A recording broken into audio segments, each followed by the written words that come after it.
안녕하세요, 박가복가입니다. 세간에 돌아다니는 말 중에 이재명을 반통령이라고 부르는 말이 있습니다. 윤석열이 얼마나 민생을 신경 안 쓰고 정적 죽이기, 전 정부 수사, 해외 나갈 궁리나 하고 있어서 그런 말이 나온 것 같은데요. 오늘도 윤석열은 도어 스태핑 과정에서 서민들의 실질 임금 하락을 막기 위해 물가를 먼저 잡겠다고, 그래서 이번 추석 주요 성수품 20개 품목을 다양한 방법으로 역대급 규모로 시장에 풀어서 시장 친화적인 방법으로 물가를 잡으려고 했답니다.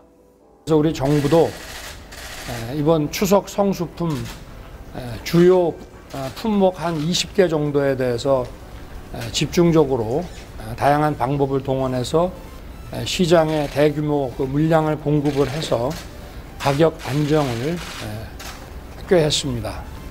이런 시장 친화적인 방법으로 물가 잡는 그런 노력을 하고 있습니다.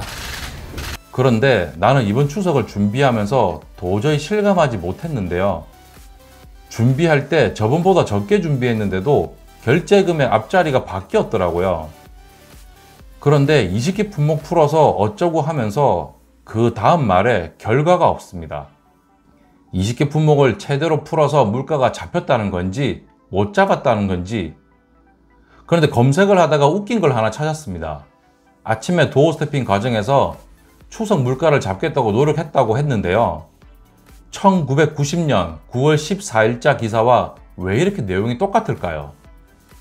물가 대책반 편성해서 불공정 거래 단속하고 20개 품목을 중점관리 대상으로 선정하고 공급량을 늘린다. 아까 윤석열이 도어 스태핑 과정에서 했던 말이죠. 이게 원래 추석, 설, 명절 되면 다 하던 건데 뭔가 자기들이 최선을 다하고 있는 것처럼 보이려고 도어 스태핑에서 얘기했지만 별거 아니라는 거죠. 그래서 20개 품목 풀어서 물가를 잡았냐고요. 알맹이는 없고 그냥 20개 품목 공급 늘렸다. 끝! 이러니 민생 챙기고 있다고 생각이 안 드는 겁니다. 지금 물가가 역사적 상승 곡선을 그리고 있음에도 역대 정부 다 하던 걸 대단한 것처럼 포장할 뿐 알맹이는 없다는 거죠. 이런 와중에 민생과 역행하고 있는 정책이 계속 나오고 있는데요. 추석 전에 소외된 계층을 만난답시고 무료 급식소에 가서 배식 봉사를 했었죠. 저녁 많이 드세요? 오늘 찌개 좀 더 드려야 되거든요. 집에서 먹는 거보다 훨씬 저녁 맛있는 것 같습니다. 간이 딱 맞네요. 하지만 공익형 노인 일자리 축소를 위해 예산 900억을 줄이고 노인 일자리 6만 1000개를 없애버렸습니다. 사실 은퇴 준비 안 된 노인들의 노후 생활을 위해 최소한의 노동을 담보로 시행되는 사업을, 그리고 자신을 절대적으로 뽑아준 노인의 일자리를 한 번에 6만 1000개나 없애버리는 윤석열의 호연지기, 그리고 그것도 모르고 노인들은 또 윤석열의 국민의힘을 찍겠죠? 이것뿐입니까? 추석 연휴 국군 장병을 만나서 영상통화하고 같이 밥 먹고 온갖 연출은 다 하더니 장병들 의식주 비용을 삭감하는 등 말과 정책이 반대로 가는 이상한 사항이 계속 나오고 있습니다. 그 내용을 보면 또 과간이 아닙니다. 한번 보시죠. 장병들의 기본 의식주를 삭감했습니다. 국정과제 107번 여러분들이 정부에서 작성한 겁니다. 의식주 개선을 하겠다. 장병들의 의식주를 획기적으로 개선하는데 장병들의 전투화, 축구화, 복레이, 팬티, 양말까지 다 삭감했어요.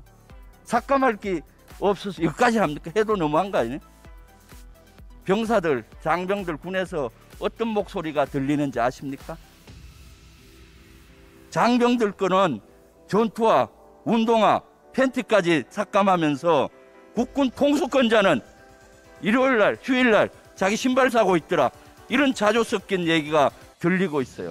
이건 윤석열이 정확하게 민생을 모르고 있고 정책은 정책대로 반서민적으로 펼치면서도 무슨 기획해야 되는 날이 되면 연출은 연출대로 따라 하니까 이런 엇박자가 난다고 생각이 듭니다. 하지만 반통령 이재명 대표는 추석 직후 민생경제위기대책위원회를 출범시켰습니다. 관련 내용 잠시 들어보시죠. 이런 위기 상황에서 오히려 초대기업들에 대한 감세 또는 주식 양도소득세 면세점을 10억에서 100억으로 올려서 대부분 면제를 받게 한다든지, 집을 3채 이상 가지고 있는 사람들에 대해서 세금을 또 깎아주겠다든지, 이런 초부자 감세 정책에다가 지역화폐 예산이라든지 아니면 노인 청년 일자리 예산, 또 영구 임대주택 예산, 이런 것들을 대폭 삭감을 해서 서민들의 삶을 더 악화시키는 잘못된 예산 정책, 재정 정책, 그리고 양극화를 더 심화시키는 초부자 감세, 이런 것들에 대해서는 더불어민주당이 앞으로 확실하게 대응하겠다는 말씀을 드립니다. 현실적 위기에 더해진 정부의 안이한 태도와 서민의 삶을 악화시키는 잘못된 예산과 재정 정책, 양극화를 심화시키는 초부자 감세에 대응하겠다고 합니다. 그리고 치솟는 물가 잡는 것과 환율 문제 대응을 위해서 통화 스와프 체결도 검토하겠다고 합니다. 짧게 제가 정리한 건데요. 왜 이재명이 반통령이라고 하는 줄 아시겠죠? 딱딱 뭐뭐가 필요하고 준비해야 하는지를 알잖아요. 바로 오늘 민생경제안정특위는 소상공인 대출 만기 연장 관련해서 기자회견을 열고 금융권 대출 만기 연장, 원리금 상환 유예 조치 연장을 촉구하기도 했습니다. 하나씩 시작하는 모습인데요. 기존 민주당이 180석을 가지고도 병등 공룡의 모습이었다면 수박들의 커밍아웃과 조정훈 같은 민주당 내 반대 세력들의 발견으로 좀 더 명확한 민주당으로 변화하고 있고 강해지고 있습니다. 아직은 미약하지만 민심은 바른 길을 쫓아갑니다. 그게 역사입니다. 그날을 기다리며 이상 박가복과였습니다.